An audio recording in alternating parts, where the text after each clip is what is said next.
there. Suburban wino here, or actually the suburban redneck wino here, to be quite frank, because we're doing tie-dye in the camouflage. So anyway, earlier I had a video that showed you how to make a dress similar to this, and anyway, it's had some time to sit, and now I have already rinsed it off in cold water, and so now I'm going to undo the rubber bands just to show you the results of that. And then I'm going to show you another technique that you can use that will make a really nice camo shirt or dress or whatever you would like to make. So anyhow, we will get this going here. There's a lot of rubber bands on this one. This is one of the most time-consuming ones, patterns to do. So just know that going in and have patience.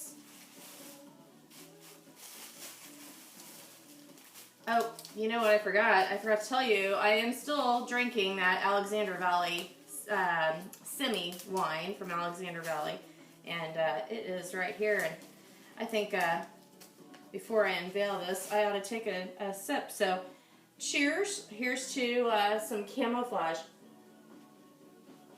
Man, that's good stuff. Okay, so drum roll, please. Here we have,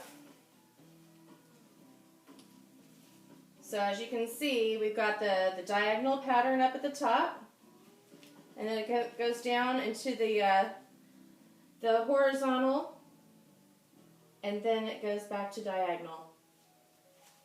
So there is that camouflage dress. All right. Now,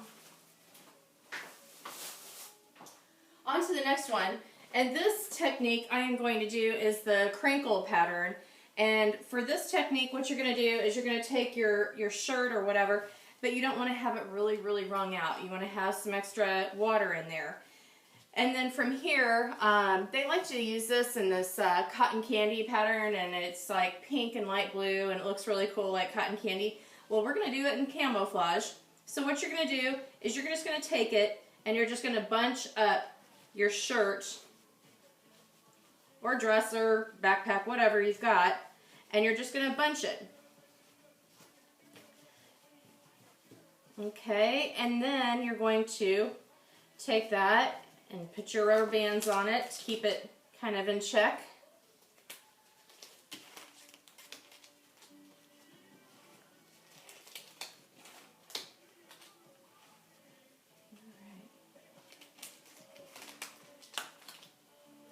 Alright, then get your paper plate with your paper towels on top of it and set your garment on there.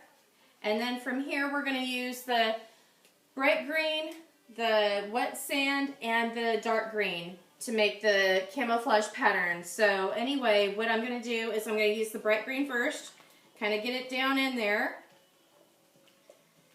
and push it into the creases.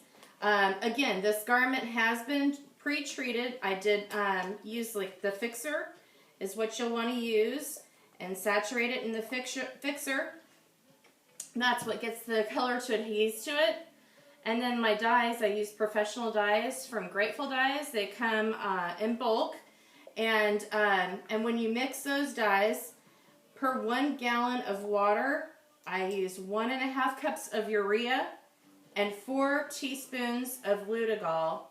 The Lutigol is what helps the color not break down so quickly once the water hits it, because your dyes and things you buy in the stores, as soon as you add water to them, they start to break down. So just FYI, if you're going to do those in the store, be sure you're going to use that dye right away.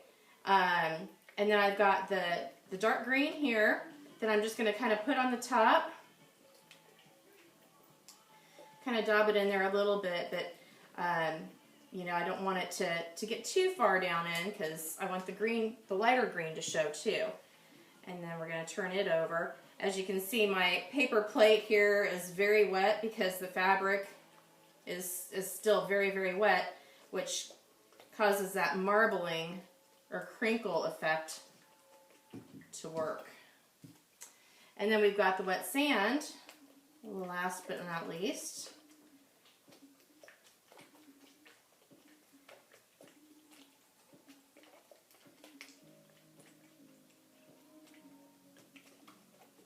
And we'll turn this over. And I'm going to get another plate because this one is just so wet.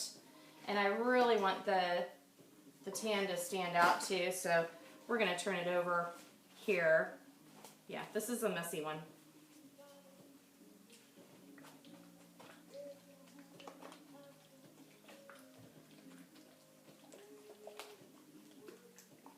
Okay. And now you're going to put it in a bag. Let those colors all kind of mesh together, and I'm going to just dab it off a little bit here. Okay. And I have one over here that I already done earlier that I'm going to go ahead and rinse.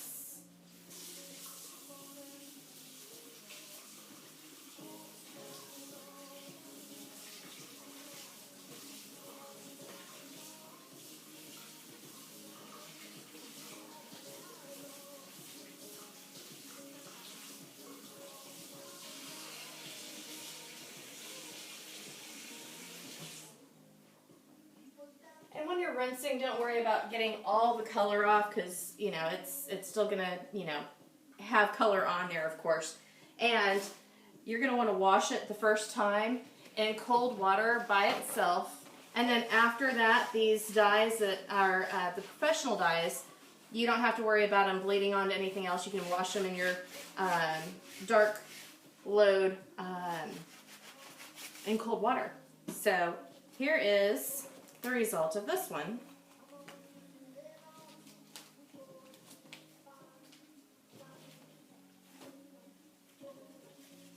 There we go. And that is going to be the crinkle pattern that you would see like with the cotton candy. So you can use your light pink, light blue, and that will also make that cotton candy effect. But this is going to be the camouflage. So happy tie-dyeing, have a great time, and cheers, here to being a ragneck. Have a good day.